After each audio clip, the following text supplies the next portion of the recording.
Hey, you made it to today's story. Before we dive into this chapter, I'd like to give you a moment to slow down and get comfortable. Let's take a few deep breaths together. This is your space now. Safe, quiet, yours. Breathe in, nice and slow. Hold it, hold it. Now breathe out, breathe out. Let go of your worries. One more time. Deep breath in, breathe in. Hold it, hold it, hold it. And exhale, exhale. Good. Now that your mind's a little quieter, how about I tell you a story? It starts like this. Chapter 1. Normal doesn't live here. Middle school was supposed to be about finding yourself, learning multiplication tables, maybe passing notes with a crush, or winning at dodgeball if you had fast enough reflexes. But for Jake, it was just a masterclass in invisibility. It wasn't even like he was bullied. At least bullies see you. Jake existed in the no man's land of being overlooked. The kind of kid you'd pass in the hall and not even realize was there until the second time, maybe third. He sat in the front of the class, never the back. His hand raised when the teacher asked a question no one had the answer to, but other than that, he felt like no one really understood him. The friends he did make were the special kids, the ones who were way ahead of the class like Jake. But they came from different homes, different families. One day, one admitted he couldn't be Jake's friend because Jake's father was toxic. And on the blacktop at recess, he hovered. Not in the cool loner way either. Just sitting near the groups of boys playing basketball, hoping one of them might need an extra. They never did.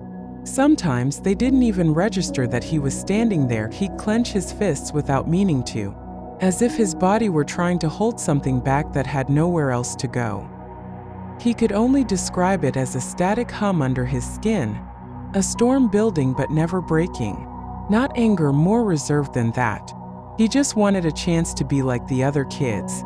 The truth was he loved playing, and he tried playing alone, but his throws weren't that great. His balance shifty, and friends, nowhere in sight.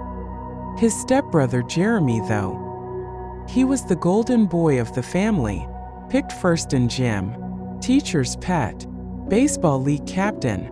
Jake couldn't compete anymore, and worse, he didn't even try.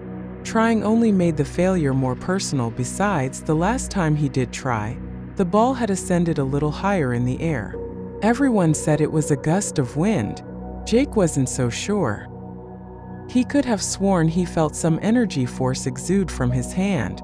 He mostly forgot that day to protect his own sanity. No one else saw it happen, so how could he have? Being at home offered little reprieve. The house on Forester Road looked fine from the outside. 2 stories, a chipped white fence, a creaky screen door that slammed in the wind. But inside it was cold. Not from the lack of heat, from a lack of welcome. His stepmother, Tracy, had made it abundantly clear that Jake wasn't her son and would never be. And his father, the man could barely look at him some days. He was too busy playing his video games or snapping at Jake's tone-clothed life. Always, don't put your elbows on the dinner table. Or why can't you be more like Jeremy? There was never a space where Jake didn't feel like an alien in his own skin. Why do you even keep me? He'd asked once. Quietly, desperately. His dad had looked at him over the top of his beer can and said, "Because Tracy wanted a family." Something cracked in Jake then. Not loud, not sharp, just a shift, like the axis inside him tilted. Even if the world kept spinning, Jake stopped asking questions after that, but a fire in him started to glow.